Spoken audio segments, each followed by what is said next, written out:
하나님 말씀 보겠습니다. 하나님 말씀 로마서 8장 33절, 34절 같이 읽겠습니다. 33절, 34절 같이 읽겠습니다. 누가 능히 하나님께서 택하신 자들을 고발하리요? 의롭다 하신 이는 하나님이시니 누가 정죄하리요? 죽으실 뿐 아니라 다시 살아나신 이는 그리스도 예수시니 그는 하나님 우편에 계신 자요 우리를 위하여 간구하시는 자신이라. 아멘. 네, 우리는 지난 2주 동안 32절을 살펴보았습니다. 그 바울의 논증은 우리가 하나님과 원수 되었을 때조차 자기 아들을 아끼지 않고 내어주신 하나님께서 이제 그 아들과 함께 모든 좋은 것을 우리에게 주지 않겠느냐라고 하는 이 논증을 통해서 신자의 구원이 절대적으로 안전하다는 사실을 확인했습니다.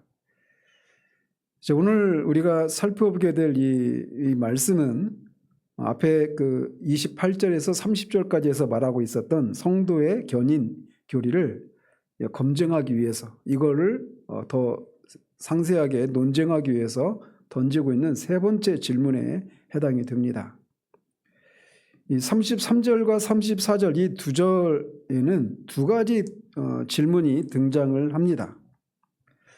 그런데 이 두 질문은 본질적으로 하나의 거대한 주제를 다루고 있다라고 할 수가 있습니다. 결론은 뭐냐? 하나님의 택하심과 구원 안에 있는 우리 자신이 하나님께 거절당하거나 다시금 정죄받는 상태로 떨어질 가능성이 과연 있느냐라고 하는 질문과 함께 그에 대한 답으로 결코 그럴 수가 없다라고 하는 증거를 대고 있는 그런 구절이라고 할 수가 있습니다.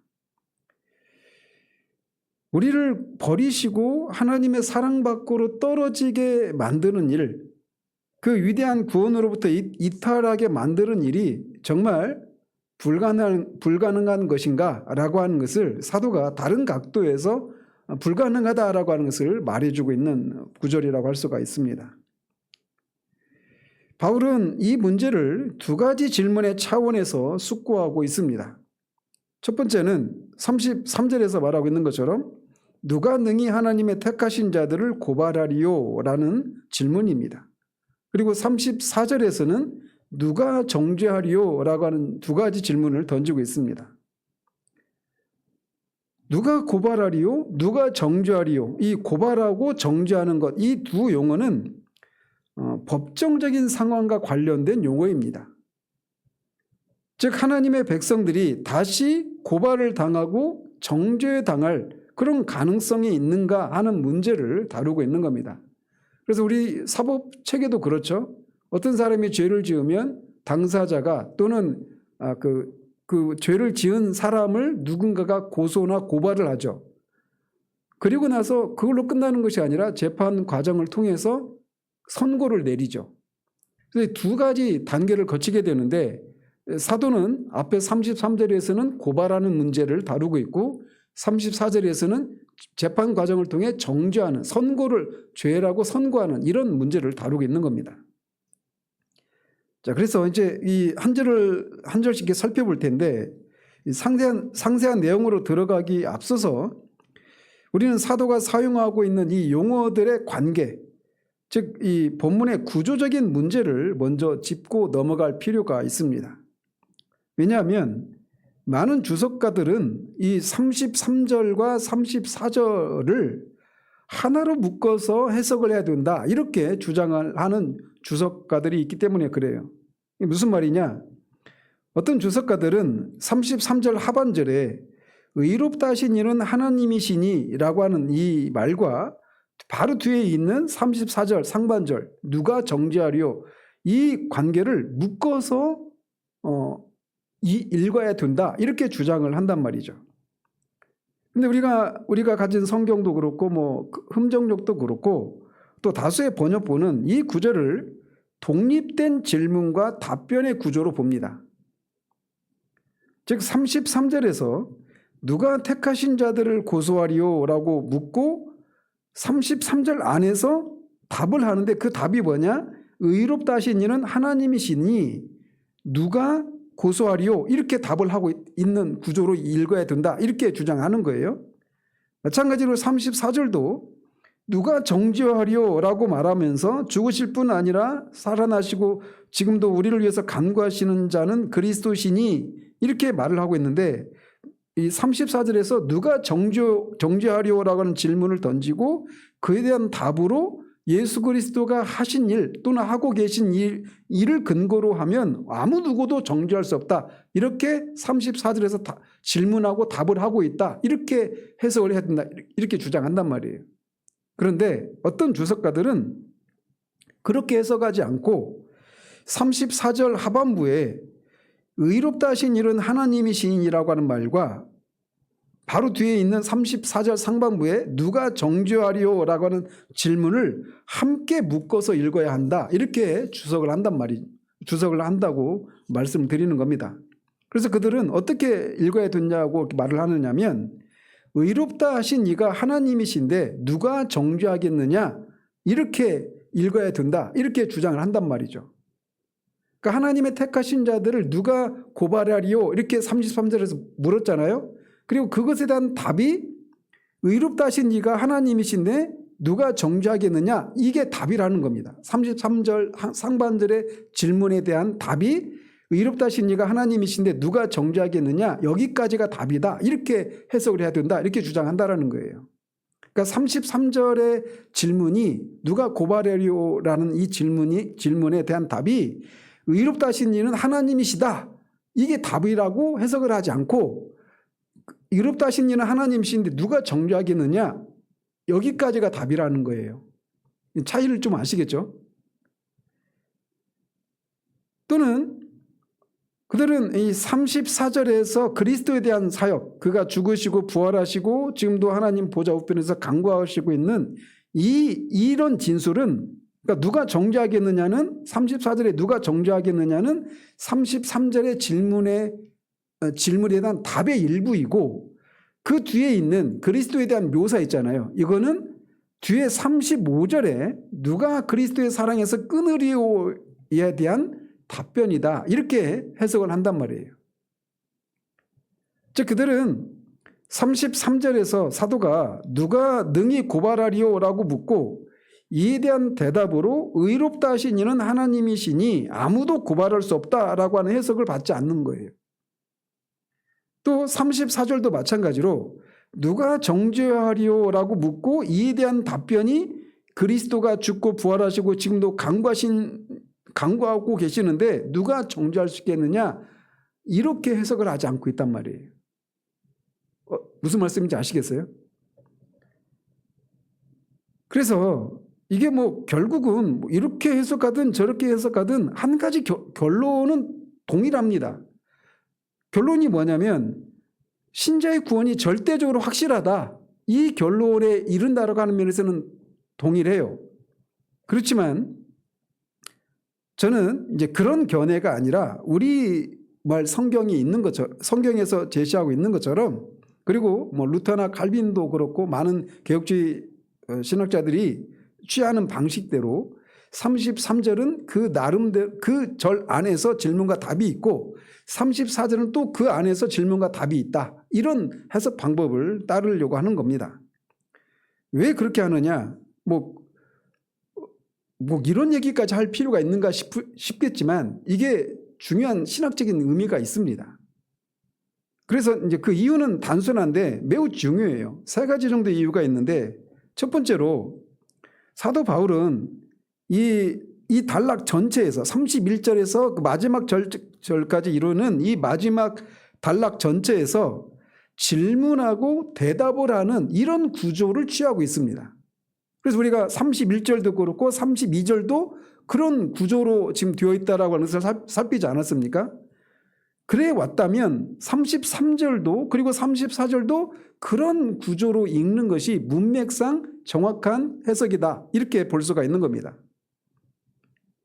그래서 33절에서 누가 능히 하나님의 택하신 자들을 고발하리요? 라고 묻고 이에 대한 답으로 의롭다 하신 이는 하나님이시니 라고 답을 하고 있는 겁니다. 그러면서 의롭다고 하신 이가 하나님이신데 누가 그 하나님이 택하신 자들을 고발할 수 있겠느냐? 이렇게 답을 하고 있다는 거죠. 문맥상 이게 자연스러운 해석이라는 겁니다. 마찬가지로 34절도 누가 정죄하려라고 그렇게 질문을 하고 죽으실 뿐 아니라 다시 살아나신 이는 그리스도 예수시니 그는 하나님 우편에 계신 자요 우리를 위하여 간구하시는 자시다. 예수님이 이렇게 우리를 위해서 이런 일들을 죽으시고 다시 사시고 지금도 우리를 위해서 간구하시는 분이신데, 그리고 그분이 정죄하시는 일을 하신단 말이에요. 나중에 심판하시는 일을 하시는 분이란 말이에요. 근데 그분이 우리를 위해서 그런 일을 해놓으시고 또 다시 우리를 정죄하는 일이 있겠느냐? 이렇게 답을 하고 있다는 거죠. 어쨌든 이렇게 문맥상 각 구절들이 질문하고 답을 하는 이런 논리를 따라왔기 때문에 33절이나 34절도 같은 논리를 따라서 33절은 독립적으로 그 안에서 질문하고 답을 하고 있고 34절도 거기서 또 완전하게 독립적으로 질문하고 답을 하고 있다. 이렇게 해석을 해야 된다는 거예요. 이 문맥상 그렇고 또 하나 두 번째로는 이거를 묶어서 해석을 하면 안 되는 이유는 신학적인 문제 때문이기도 합니다.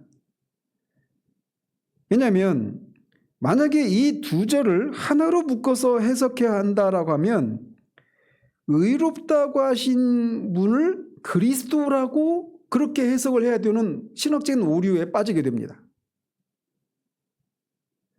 이것은 신학적으로 성경에서 의롭다고 하시는 분을 누가 의롭다고 하신다라고 말하고 있습니까? 하나님 아버지께서 예수 그리스도를 믿는 자들을 의롭다고 하신단 말이에요. 그런데 그 묶어서 해석을 하게 되면 그리스도가 의롭게 하시는 분이다 이렇게 해석을 하게 되는 오류에 빠질 수 있단 말이에요. 그리고 성경에서는 성자 예수 그리스도를 심판자로 그렇게 묘사하고 있습니다. 그렇죠? 예를 들면 요한복음 5장 22절이나 27절에서 주님은 아버지께서 아무도 심판하지 아니하시고 심판을 다 아들에게 맡기셨다라고 말합니다. 인자됨을 인하여 심판하는 권세를 주셨다라고 말하고 있어요. 예수님이 나중에 재림하시면 흰 보좌가 펼쳐지고 거기에서 모든 믿는 자들과 믿지 않는 자들, 이미 죽은 사람들 중에 그리고 그때까지 살아있는 모든 사람들의 그 삶을 말씀을 따라서 심판하시는 일을 하셔요. 누가? 예수 그리스도께서 심판을 하신단 말이에요. 또 사도행전 17장 31절이나 고린도후서 5장 10절 역시 심판주가 그리스도이심을 증거합니다. 사도행전 17장에 이는 정하신 사람으로 하여금 천하를 공의로 심판할 날을 작정하시고 이에 그를 죽은 자 가운데서 다시 살리신 것으로 모든 사람에게 믿을 만한 증거를 주셨다 이렇게 말하고 있습니다.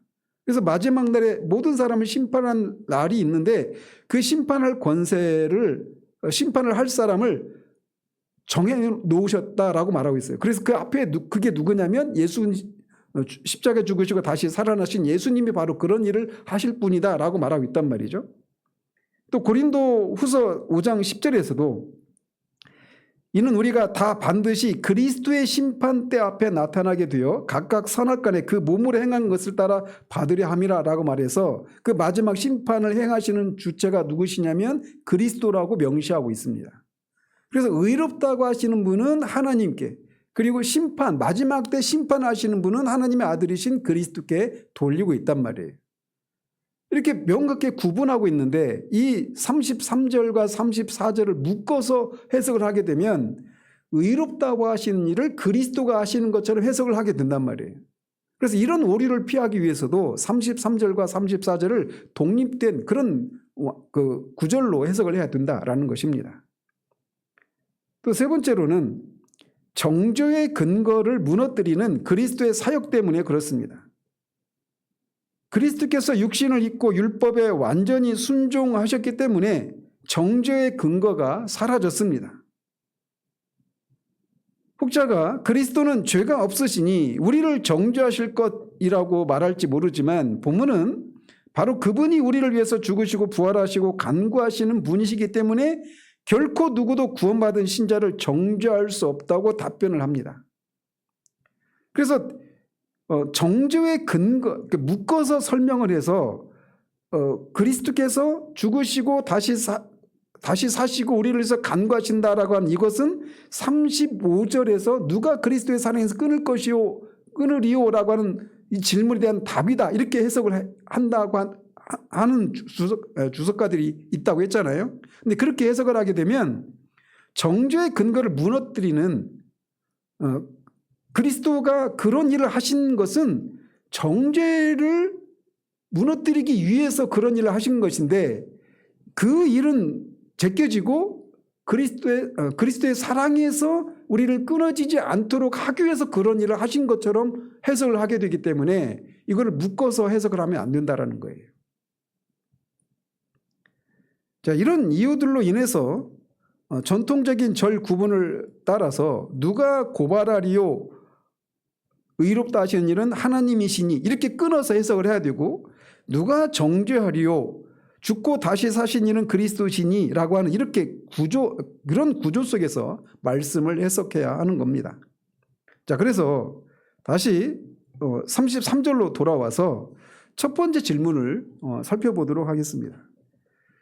거기 보면 누가 능히 하나님의 택하신 자들을 고발하리요 라고 묻고, 이에 대한 대답으로 의롭다 하시는 이는 하나님이시니 이렇게만 되어 있습니다.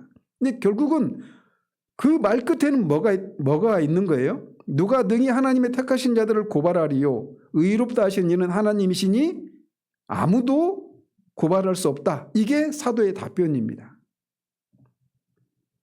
자, 그래서 왜 이것이 신자의 구원이 절대적으로 안전하다라고 말할 수 있는 근거인가라고 하는 것을 살펴보면, 먼저 우리가 사도가 우리 그리스도인을 묘사하고 있는 호칭에 우리가 주목을 해야 합니다. 사도가 지금 그리스도인들을 뭐라고 호칭을 하고 있습니까? 하나님의 택하신 자들이에요. 그죠? 그는 우리를 단순히 예수를 믿는 사람들이라고 부르지도 않고 있고 하나님의 택하신 자들이라고 부르고 있습니다. 우리가 축자 영감을 믿잖아요, 우리는. 그래서 단어 선택 하나하나도, 글자 하나하나도 다 영감되어 있단 말이에요. 사도가 이렇게 하나님의 택하신 자들이라고 이렇게 그리스도인을 묘사하고 있는 것도 우연한 것이 아닙니다. 우리는 하나님의 택하신 자들입니다. 이게 신자에 대한 정의예요. 사도는 구원의 확신과 성도의 견인을 논증하고 있는 이 클라이맥스에 이르러서도 의도적으로 이 용어를 사용하고 있는 겁니다. 29절의 앞에 미리 아신 자들이라고 하는 표현 역시 하나님의 전능하심보다는 미리 사랑해서 선택했다라고 하는 의미가 들어있다라고 하는 것을 살펴보았죠. 구약에서 알다라고 하는 단어는 관계적인 선택을 의미하는 말입니다. 즉 하나님께서 어떤 사람을 아신다라고 말할 때는 그것은 그를 하나님의 것으로 택하시고 사랑의 대상으로 삼으셨다는 뜻이에요.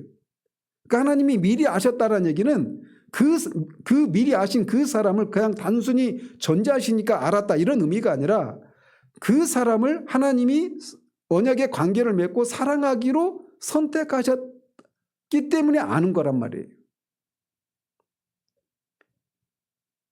그러므로 사도가 여기서 말하는 하나님의 택하신 자들이라고 하는 표현은 하나님께서 창세 전에 자신의 주권적인 은혜로 선택하신 사람들을 말하는 겁니다.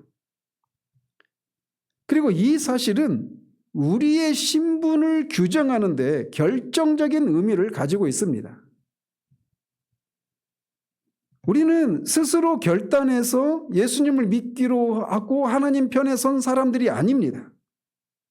하나님께서 먼저 하나님의 것으로 택하시고 하나님이 소유하신 사람들이 우리예요. 그러니까 우리가 무엇인가 해서 우리가 하나님 편에 서게 된 것이 아니라 하나님이 먼저 우리를 선택하셨기 때문에 우리가 하나님의 것이 된 사람들이 우리라는 겁니다. 사도 베드로의 말처럼 우리는 그래서 하나님의 소유된 백성이라고 말을 하는 겁니다. 영어로 peculiar people이라고 말하는데 이거 뭐냐면 그 소유된 백성 이렇게 번역했는데 말 그대로 그래요. 특별한 백성들 이런 의미입니다.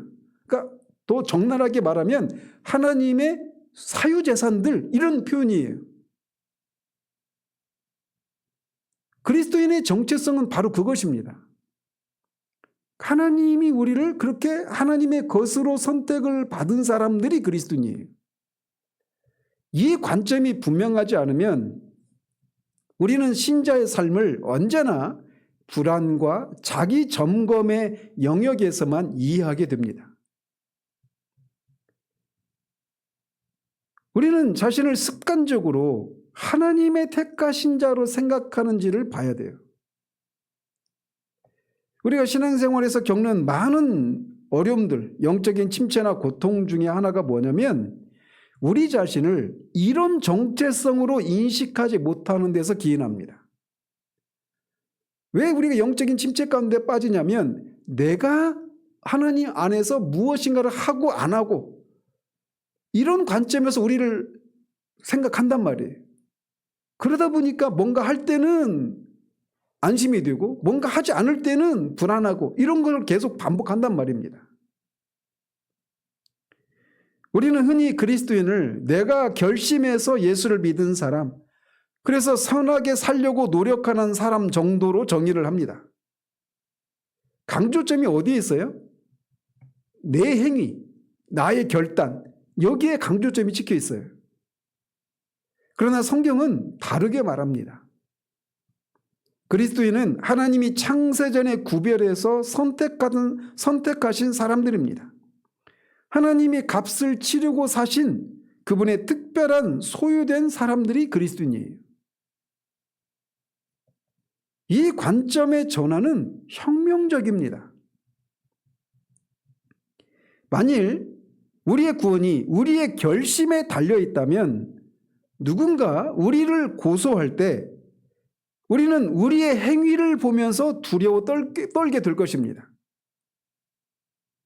하지만 내가 하나님의 택함받은 자라면 이야기는 달라집니다. 사도는 바로 이 확고한 정체성을 근거로 도전을 던지고 있는 거예요.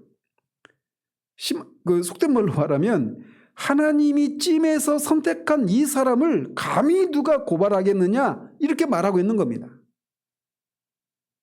그리스도인의 정체성이 하나님이 택하신 사람들이다라고 하는 이 정체성을 우리가 분명히 해야 돼요. 내가 하나님의 것이 되기로 결단해서 하나님의 것이 된 것이 아니라 하나님이 먼저 우리를 찜하셨다는 겁니다. 선택하셔서 하나님의 것으로 삼으셨기 때문에 우리가 하나님의 편에 서게 된 거란 말이죠. 이 정체성을 우리가 분명히 해야 되는 것입니다. 자, 그러면서 여기서 고발하리오라고 하는 이 용어를 사용하면서 사도는 지금 법정의 이미지를 사용하고 있습니다. 누가 고발하리오, 누가 송사하리오, 누가 고소하리오, 같은 단어인데 따라서 이 용어는 법정에서 사용되는 용어를 지금 사용하고 있는 거란 말이에요. 그래서 누가 능히 고발하리오 이 질문은 감정적이거나 추상적인 질문이 아닙니다.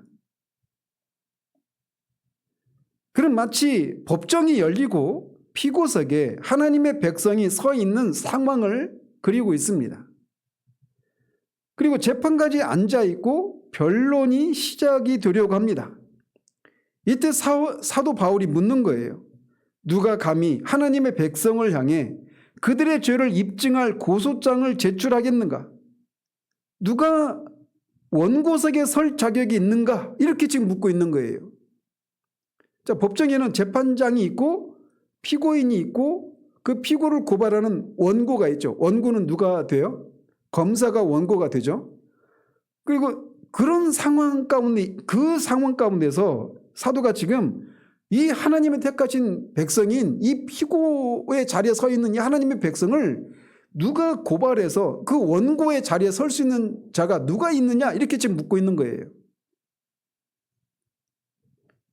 여기서 고발하다라고 하는 헬라어 단어는 신약 성경에서 법적인 맥락으로 자주 사용되는 단어입니다.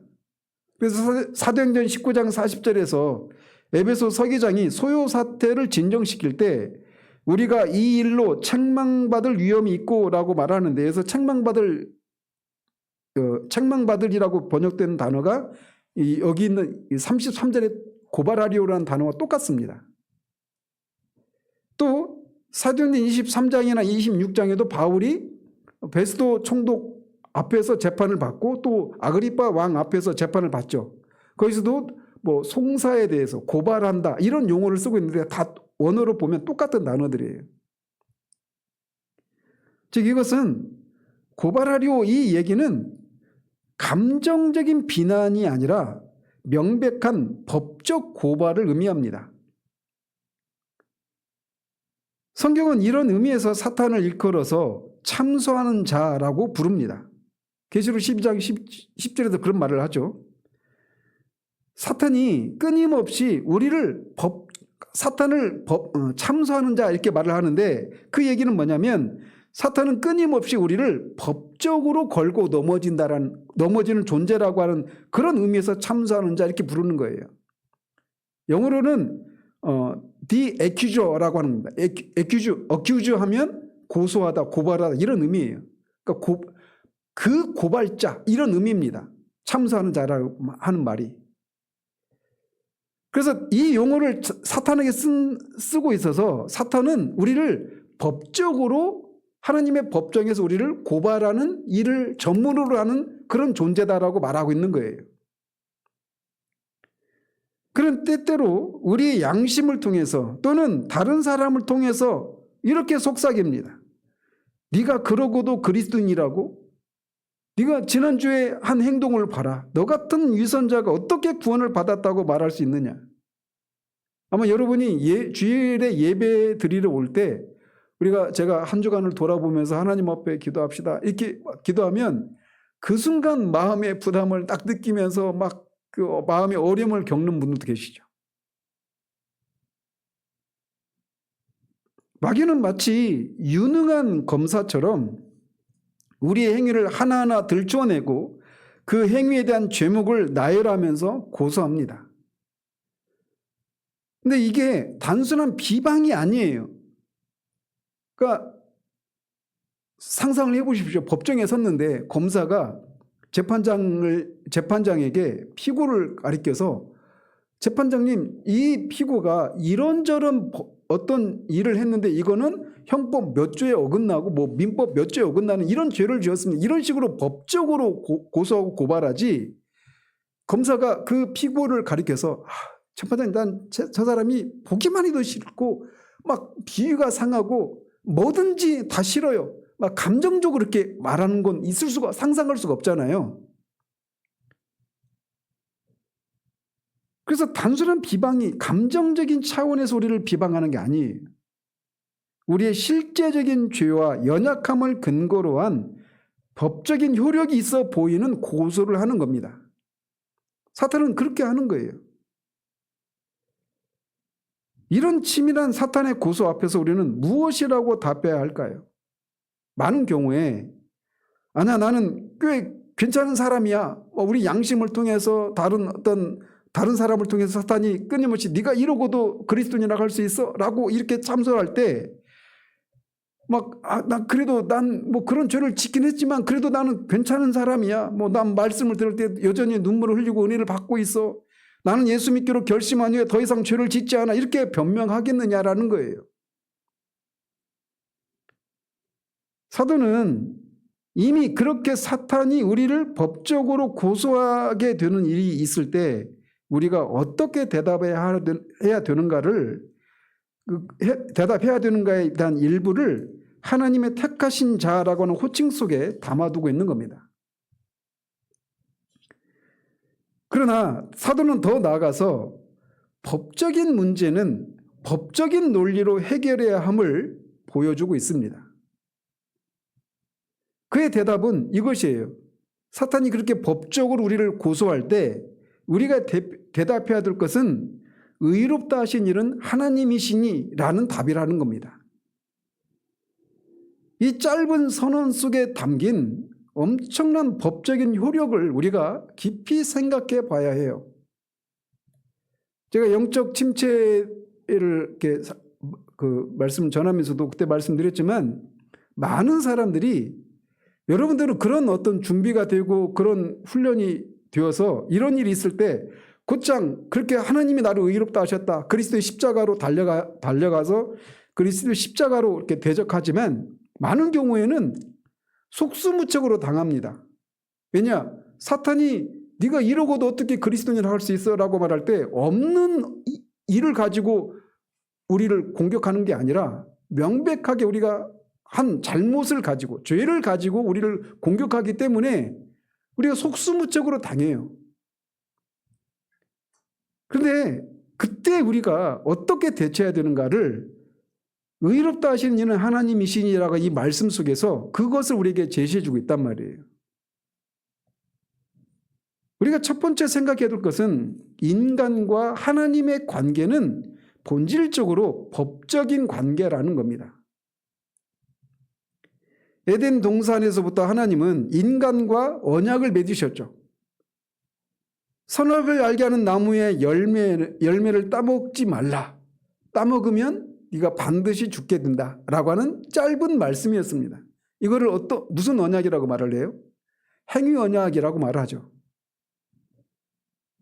따라서 그 선악을 알게 하는 나무의 열매는 단순한 과일이 아니라 법적인 금지 조항이었습니다. 인간의 타락과 구원, 이 모든 과정은 하나님의 법이라고 하는 테두리 안에서 이루어지는 겁니다. 왜 인간이 타락했다, 그래서 인간이 죄인이다 이렇게 말을 해요? 하나님의 법을 어겼기 때문입니다. 인간이 구원을 받는다라고 하는 것도 인간이 그 법이 요구하는 것을 다 이루었기 때문에, 물론 인간 자신이 아니라 대속자 예수 그리스도를 통해서 그 법이 요구하는 것을 다 성취했기 때문에 인간이 구원을 받는 거예요. 그래서 타락이나 구원이나 다 하나님의 법이라고 하는 테두리 안에서 해석을 해야 되는 겁니다. 우리는 많은 경우에 어떤 그 감정, 하나님 앞에서의 죄책감, 또는 하나님이 나를 구원해 주신 데서 오는 어떤 그 하나님의 사랑, 이런 감정적인 차원에서 내가 타락했다, 또 구원받았다 이렇게 생각하기가 쉬워요. 그런데 하나님과 인간과의 관계는 하나님의 법이라고 하는 테두리 안에서 타락과 구원을 생각해야 되는 겁니다. 왜? 인간은 본질적으로 인간과 하나님과의 관계는 본질적으로 법적인 관계이기 때문에 그렇습니다. 두 번째로 우리가 생각해야 될 것은 율법을 제정하신 분이 하나님이시라는 겁니다. 율법은 인간이 만든 것이 아니에요. 인간이 살다가 보니까 이런저런 법이 필요하고 사회를 유지하기 위해서는 민법도 형법도 필요해서 이런 법을 세운 인간 사회에서는 그렇지만, 인간과 하나님과의 관계 속에서는 그 법이라고 하는 것이 인간이 세운 것이 아니라 하나님이 그 율법을 세우신 거예요. 제정하신 것입니다. 하나님 나라의 헌법을 제정하고 선포하신 분은 하나님 자신이십니다. 모세에게 율법을 주신 분도, 그 율법의 1.1회까지 규정하신 분도 하나님이십니다. 그 얘기는 뭐예요? 하나님이 율법을 내셨기 때문에, 제정하셨기 때문에 그 율법은 반드시 지켜져야 된다는 겁니다. 그 율법을 어기면 어떻게 해야 돼요? 율법에 대해서 어긴 것에 대해서 반드시 책임을 져야 돼요. 형벌을 받아야 되는 겁니다. 율법을 어긴 것에 대한 책임지는 게 뭐예요? 책임이 뭐예요? 사망이란 말이에요. 법을 어겼기 때문에 죄를 짓는 것이고, 법을 어겼기 때문에 우리가 죄인이 되는 것이고, 죄의 삭은 사망이기 때문에 죄값을 반드시 치러야 한단 말이에요. 어쨌든 두 번째 우리가 생각해야 될 것은 율법을 제정하신 분은 하나님이시라는 겁니다. 세 번째 우리가 생각해야 될 것은 하나님은 이렇게 율법을 제정하신 입법자이실 뿐만 아니라 최종 재판관이시기도 하시다라는 겁니다. 성경은 하나님을 세상을 심판하신 이라고 선언을 합니다. 그래서 그분은 자신이 제정한 법에 따라서 공의로 심판을 하십니다. 이것이 왜 중요하느냐면 사탄이 우리를 고소하려면 사탄은 반드시 하나님이 만드신 법의 차원에서 고소해야 하기 때문에 그렇습니다. 앞에서도 말씀드렸지만 법정에서는 뭐 감정이나 어떤 그 피의자에 대한 인상 때문에 느낌 이런 것들은 아무런 효력을 발휘하지 않아요.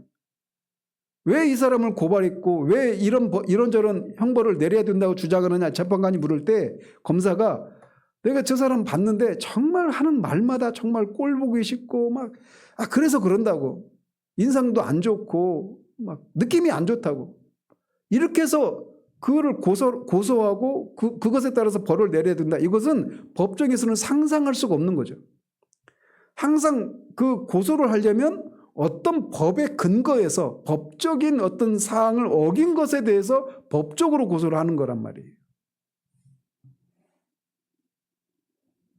마찬가지로 사탄이 아무리 우리를 미워해도 그가 우리를 정죄하려면 고발하려면 하나님의 율법을 근거로 하나님 앞에서 우리가 유죄라고 하는 것을 입증을 해야 됩니다. 세상 법정에서 그런 것처럼 하나님의 법정에서도 그렇단 말이에요. 그래서 사탄은 율법 조문을 들이대면서 우리를 고소하는 겁니다. 즉 하나님의 법에 따르면 너는 이런저런 법을 어긴 죄인이다. 그리고 그 죄값은 사망이다. 그러니 너는 죽어야 한다. 이런 식으로 우리를 공격한단 말이에요. 그런데 바울은 이 법정의 판사가 누구인지를 여기에서 상기시키고 있는 겁니다. 판사는 바로 율법을 만드신 하나님이십니다. 그 재판관이신 하나님께서 이 봉을 두드리면서 피고는 의롭다고 선언하셨다라고 말하고 있는 거예요. 이것이 사도의 논증의 핵심입니다. 즉 만약 입법자이자 최고 재판관이신 하나님께서 누군가를 의롭다고 선언하셨다면 그 하위 존재인 검사 즉 사탄이 아무리 뛰어난 논리로 고소한들 그것이 무슨 효력이 있겠는가라는 겁니다. 상급 법원의 확정 판결을 뒤집을 수 있는 존재는 우주에 없다라는 거죠. 그래서 우리는 이렇게 재판관이신 하나님께서 우리를 의롭다 하셨다는 사실이 우리가 사탄이 그렇게 우리를 공격할 때 아주 강력한 이 변호가 된다라고 말을 하고 있는 거예요. 자, 그런데 이제 우리가 이 의롭다 하심, 즉 칭의라고 하죠. 이 칭의가 정확히 무엇인지를 의미하는지 더 깊이 파고들어야 합니다. 하나님 우리를 의롭다고 선언하셨다라고 하는 것은 단순히 우리가 죄가 없다, 우리 죄가 용서되었다라고 하는 소극적인 의미를 넘어서는 것이라고 말씀을 드렸죠. 어떤 번역본은 이 우리를 의롭다고 하신 이는 하나님이시라고 할 때 이 의롭다고 하신 이 단어를 석방을 선언하신 이는 하나님이시니 이렇게 번역을 하는 번역본도 있습니다. 물론 우리는 죄의 형벌로부터 석방이 되었죠. 그렇지만 그런 번역은 칭의가 가지고 있는 영광스러운 의미를 충분히 담아내지 못하고 있어요. 석방은 단지 죄를 면제받았다는 뜻일 뿐입니다. 우리 교회 식구들이야 이런 얘기를 수도 없이 들었기 때문에 뭐 새로울 것이 없을 수도 있습니다. 그러나 많은 경우에 예수를 믿고 구원을 받았다라고 하는 이 개념을 죄의 사함을 받고 내가 영원한 지옥의 형벌에서 면제받았다라고 하는 정도에서 그치는 경우들이 많아요. 그런데 하나님이 우리가 예수를 믿으면 우리를 죄 용서해 주실 뿐만 아니라 죄 용서를 넘어서서 우리를 의롭다고 해 주신다고요. 그래서 하나님의 칭의는 죄 사함을 받고 우리가 죄의 형벌로부터 석방되는 것을 훨씬 더 넘어서는 겁니다. 즉 하나님은 우리를 용서하셨을 뿐만 아니라 법정적으로 우리를 의롭고 거룩하고 선한 사람이라고 선언하시는 겁니다. 마치 우리가 태어나서 단 한 번도 죄를 짓지 않은 사람인 것처럼 그렇게 보시는 거예요. 이것이 칭의가 가지고 있는 적극적인 측면입니다. 하나님은 공의로우신 분이시기 때문에 자신의 공의를 헤쳐가면서까지 우리를 용서하실 수가 없습니다. 그래서 하나님은 합법적인 방식을 택하셨죠. 그게 뭐냐?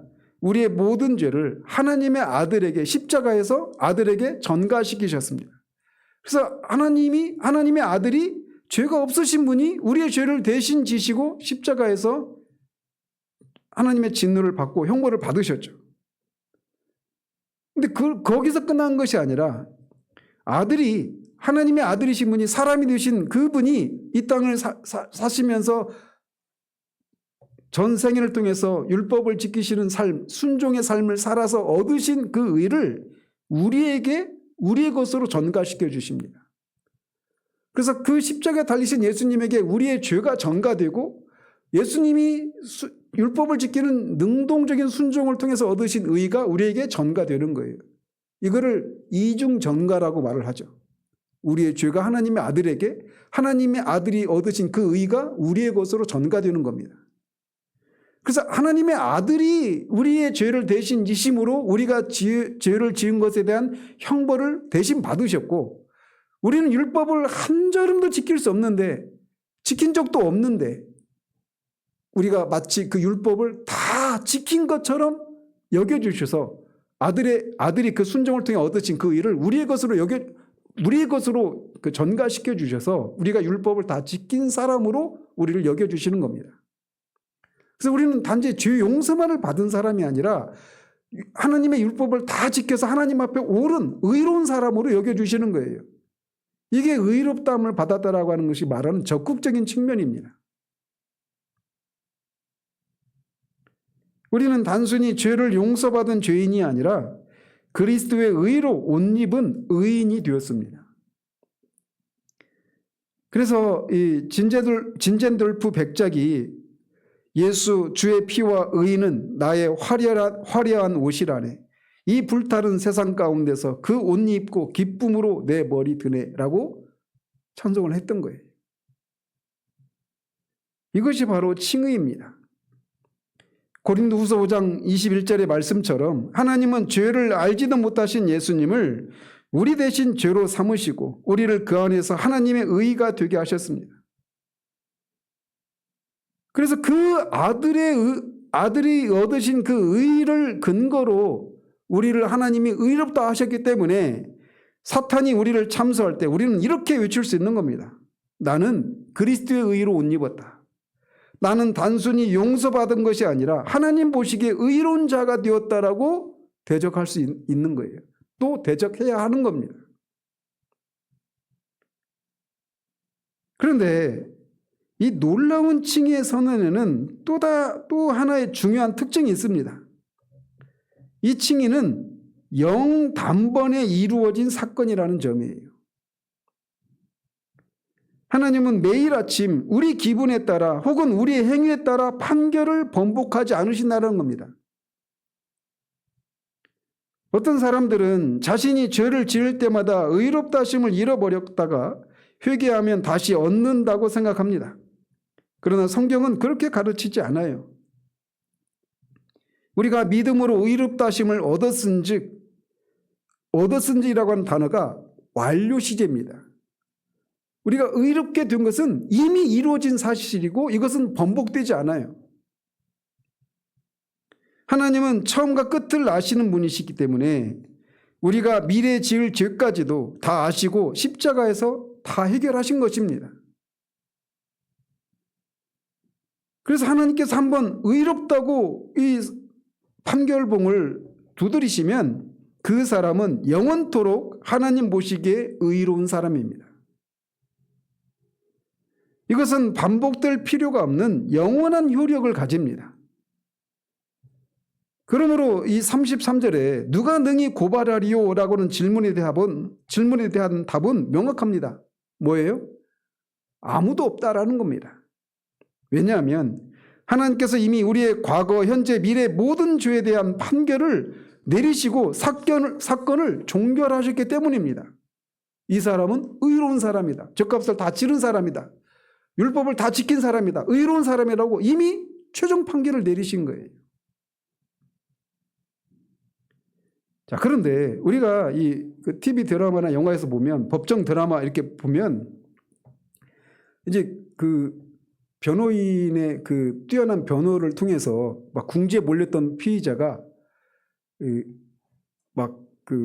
피의자가 막 거의 승리할 뻔했는데 마지막 순간에 검사가 어디 듣도 보도 못한 어떤 법전에서 어떤 판례를 막 찾아내 가지고 그렇게 반전을 하는 그런 경우들이 있죠.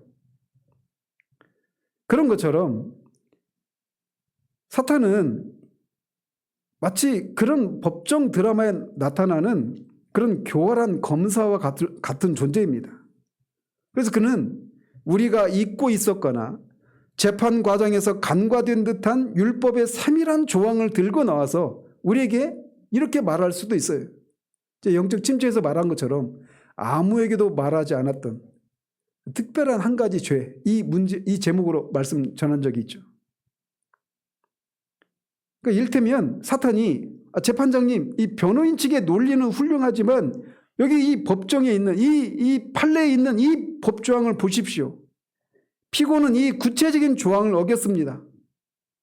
법은 법 아닙니까? 하면서 그렇게 우리를 고소할 수 있단 말이에요. 그래서 세상 법정에서는 드라마나 이런 데서 실제로 보면 오래된 판례나 어떤 법정 아무도 주목하지 않았던 구석에 박혀있던 어떤 법 조항 때문에 판결이 뒤집히는 일이 일어나죠. 하지만 사도 바울은 하나님의 법정에서는 그런 일이 결코 일어날 수 없다고 단언하고 있습니다. 왜 그런가? 첫 번째는 재판장이신 하나님이 곧 입법자이시기 때문에 그렇습니다. 하나님은 율법의 1.1회까지 모든 세세한 조항을 완벽하게 알고 계십니다. 사탄이 하나님도 모르시던 깜짝 법 조항을 찾아낼 수는 없는 거예요. 하나님은 이미 율법의 모든 요구가 그리스도 안에서 완벽하게 충족되었음을 확인하시고 그렇게 의롭다고 판결을 내리신 거란 말이에요.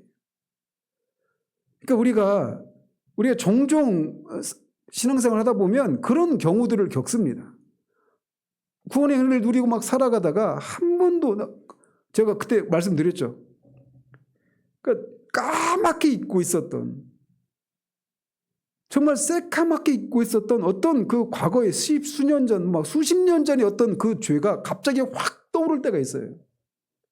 그때 즉각적으로 우리 마음은 어떻게 됩니까? 금방 하나님 앞에 죄책감이 들고 하나님 앞에 나아갈 담대함을 잃어버리죠. 구원의 은혜가 순식간에 사라집니다.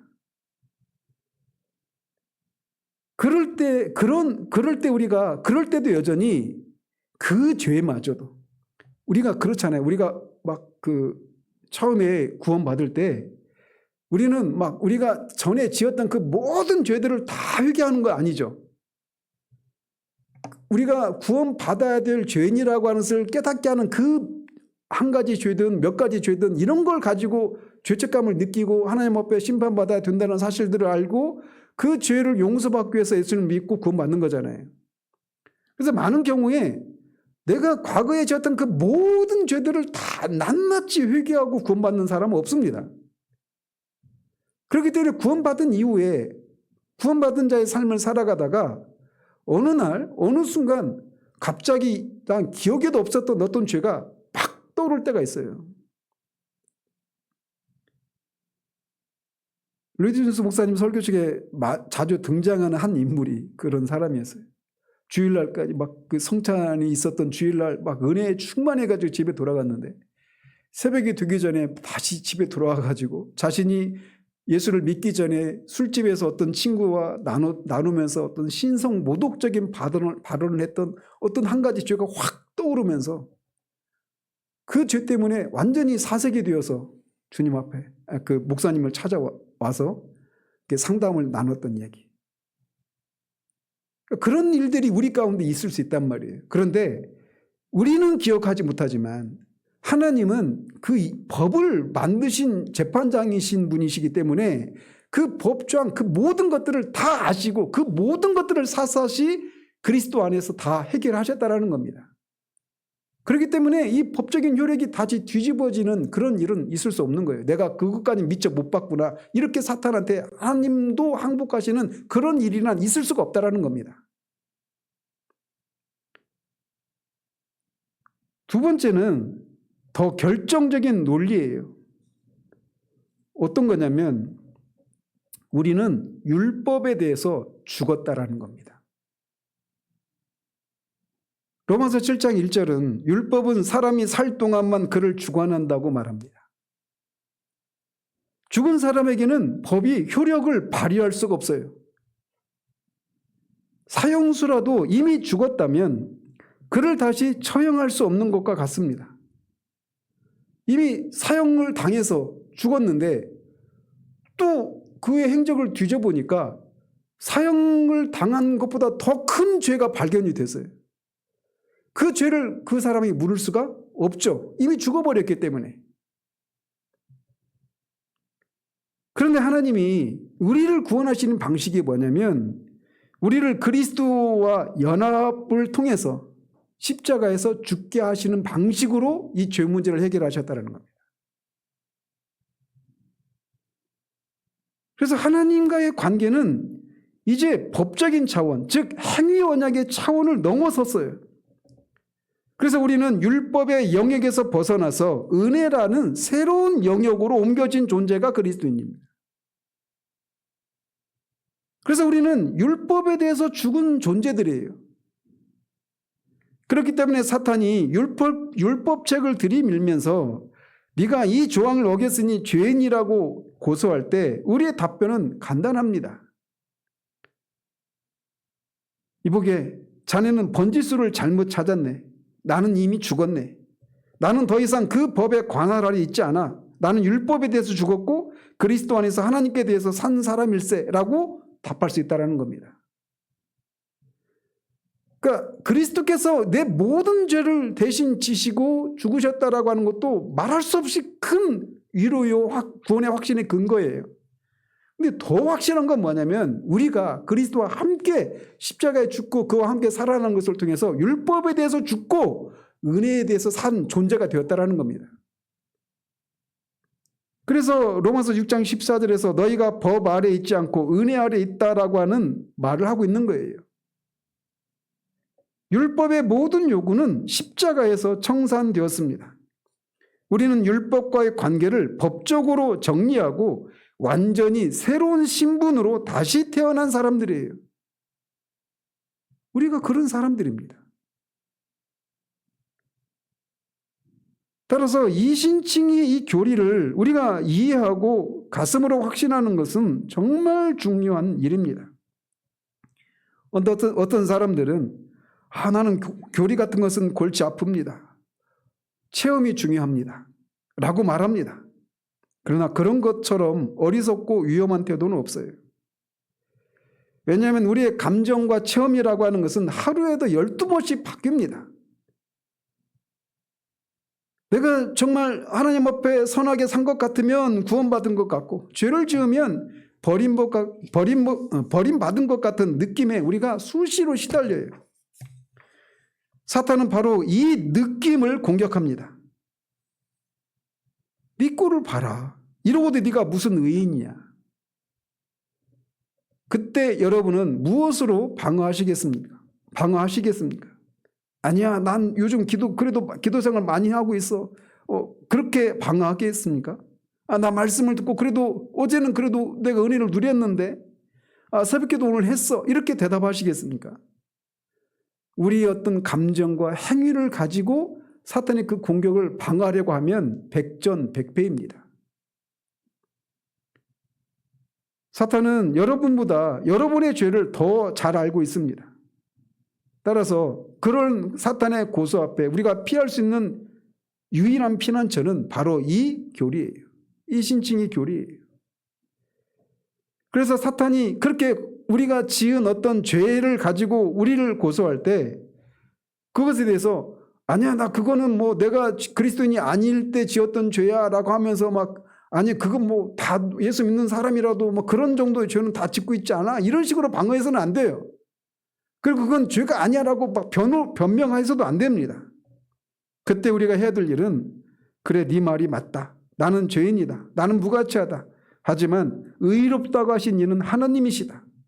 하나님이 나를 의롭다고 선언하셨다는데 네가 감히 누구 관대 토를 다느냐라고 받아쳐야 돼요. 이것이 우리가 붙들어야 할 유일한 방패입니다. 마틴 루터는 이 진리를 깨달았을 때 천국문이 열리는 듯한 기쁨을 맛보았습니다. 그는 이 이신칭의 교리야말로 교회가 서느냐 넘어지느냐를 결정하는 시금석이라고 말을 했죠.